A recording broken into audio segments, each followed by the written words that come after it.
Thank you very much indeed for coming. It's a huge pleasure to see all of you here, especially on such a horrible evening. We were thinking we might get one or two people from next door. So it's lovely to see so many of you here, especially since the work that we're going to be presenting to you today couldn't really have been done without all of you. So we study jackdaws, as you all know, in the vicinity of Stithians, Pencoos Farm, and also closer to Penryn. And if it weren't for the kindness and hospitality of people like Paul, who owns the farm, and of course all of you who live in Stithians, allowing us to work around your houses, occasionally wander about wearing strange masks and so on, we wouldn't be able to do any of this. So we really are incredibly grateful to all of you. So what tonight is it's just a little, what just happened there? I'll go back. It's just a little introduction to the work of the Cornish Jackdaw Project, the sorts of things that we do and why we do them. And it's also an opportunity for you to ask any questions of us that you might have as well. So this is now the world's largest study of behavior and cognition in birds of the crow family, the corvids. And there are lots of reasons why we're interested in corvids. In fact, it's not just us. People have been interested in these birds for thousands of years. So corvids have figured in human myth and folklore since the dawn of time, really. There are stories throughout the world. So, for example, in ancient Greece, to those of you at the back, you might not be able to see some of these pictures, but I'll explain them. In ancient Greece, there was always a raven associated with the god of prophecy, the god Apollo. This chap down here is a member of the Nunavut tribe in Western North America. He's sporting a raven mask, because for these people, the raven was the creator god. Of course, many of you will be familiar with depictions of corvids in Aesop's fables. So, for example, up here, we've got the crow in the picture. Interestingly, colleagues of ours have actually run experiments testing the ideas in the story of the crow in the picture, and lo and behold, corvids can actually learn to drop stones into water to raise the level of the water in order to access rewards. So it turns out that this story is actually true. This other Aesop's fable over here is the story of a jackdaw who decided he was going to make himself look beautiful by stealing peacock's feathers. But when he went back to his group, they all chased him away for being vain. So this shows that for a long time we've realized that these birds are very intelligent and also very sociable.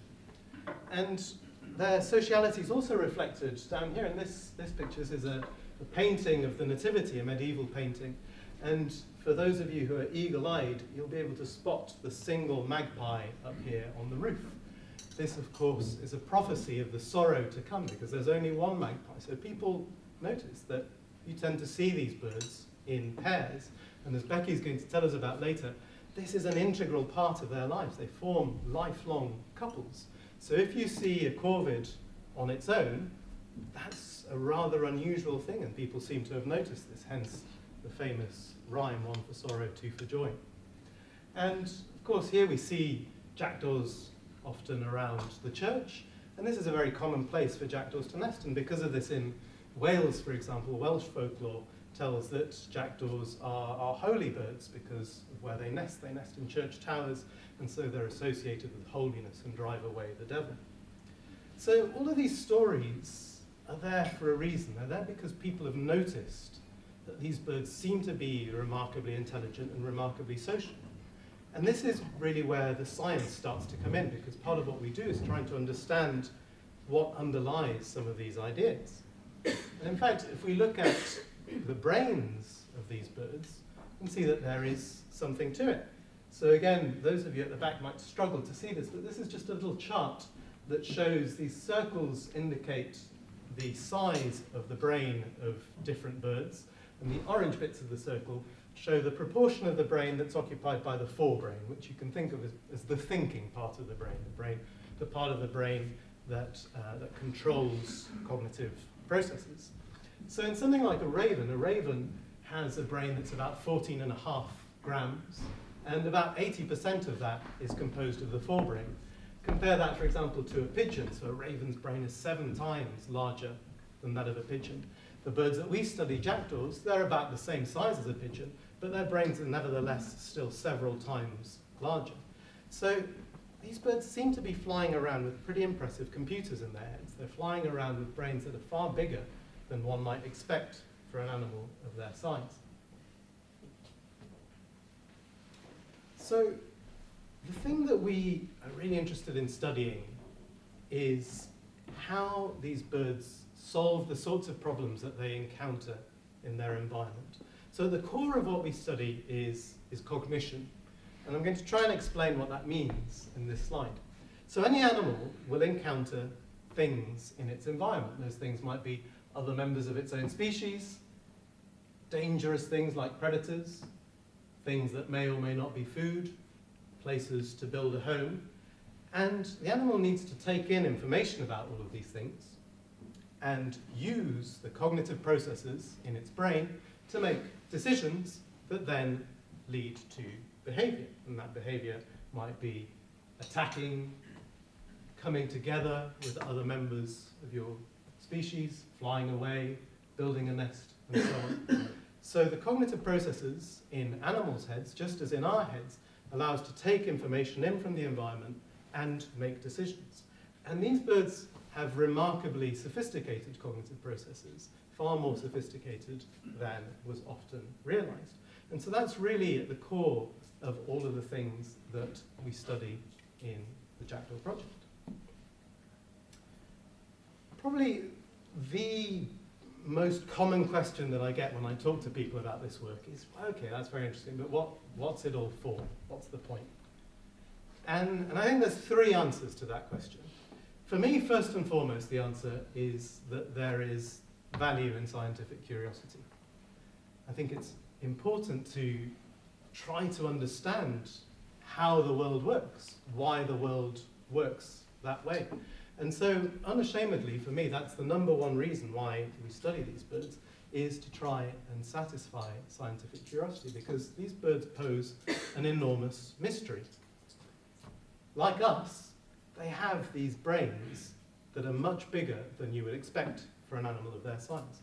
And the brain is one of the most expensive organs in the body. So all of you just sitting there, you're using about 20% of your metabolic rate in your brain, even though you're not doing anything, you're just sitting there watching me. And so this poses the question of why any animal would evolve to have such an expensive organ if it doesn't need to. There must be some reason. And so by understanding the sorts of factors that drive the evolution of large brains and intelligence in birds like corvids, we can also help to understand the things that have driven our own intelligence. A second answer to the question of what it's all for is that this kind of work is very relevant and very important for conservation. So, as human beings, we are changing environments around the world. Animals have adapted to cope with the problems that they face in their natural environments, and their cognitive processes have evolved over thousands of generations to deal with those problems. But we're changing their environments, and so now they face problems that they've never encountered before in their evolutionary history. And that can lead them to make mistakes or to come into conflict with us. So for example, up here we've got a sea turtle eating a plastic bag. The reason it's eating that plastic bag is that it has evolved to look out for things that look like jellyfish and eat them. The plastic bag, unfortunately, looks like a jellyfish, so these sea turtles eat them and die. This lion here is doing a perfectly ordinary thing for a lion. It's seen a large ungulate and it's killed it and eaten it. Unfortunately, that large ungulate is a cow that belongs to somebody, and that person is going to be pretty unhappy when he realizes that a lion has killed his cow. So again, in both of these cases, the cognitive processes of the animals have not adapted to deal with these particular scenarios, and so this can create problems. But by understanding how animals' minds work, we can also start to try and come up with solutions. A really nice example of this is in the work of Alison Gregor, who's a former PhD student on the Jackdaw project. Lots of you probably remember Alison. and also Victoria Lee, who has just finished her PhD on the Jackdaw project. So Alison and Victoria have been working on the alala, or the Hawaiian crow. The Hawaiian crow is now extinct in the wild, or was extinct in the wild, and the only remaining Hawaiian crows were in captivity. And there have been several attempts in the past to release these birds back into the wild to try and re-establish natural populations, and they all died because they didn't know how to recognize predators, they didn't know how to find food, all of these things that just like a human child needs to learn, these birds need to learn these things as well. And because they've been raised in captivity, they didn't know them, so they died. So Alison and Victoria have been doing work where they're using the sorts of insights that they've gained from studying jackdaws to try and train these birds to recognize predators, train them to find and identify the foods that they're going to find in their natural environments. And since they've been doing this work, I don't know if you can see this headline from a Hawaiian newspaper, 16 alala now fly free after once being declared extinct in the wild. And amazingly, some of these birds are now starting to breed. So by thinking about animal minds, we've actually, or we, I say, Alison and Victoria, have helped to bring these birds back from the brink of extinction. And I think these sorts of ideas can be very, very powerful. And finally, the huge purpose of the Jackdaw project is in education. So since we started the project in 2012, we have trained 6 PhD students, some of whom are in the room, 23 master's students, some of whom are also in the room, and countless undergraduates who've been involved in the project in various ways. And we've also put out the message far and wide, including in places like this. And I think this is also a huge element of what we do, training the scientists of the future who are going to be having to deal with the problems and the legacies that we leave behind. So with that, I want to hand over to our fantastic group of postgraduate students and postdocs who are going to tell you about the specific research that they've been doing over the last few years. And these are the people who you'll have seen wandering around your back gardens. So we'll start with Becky Hooper.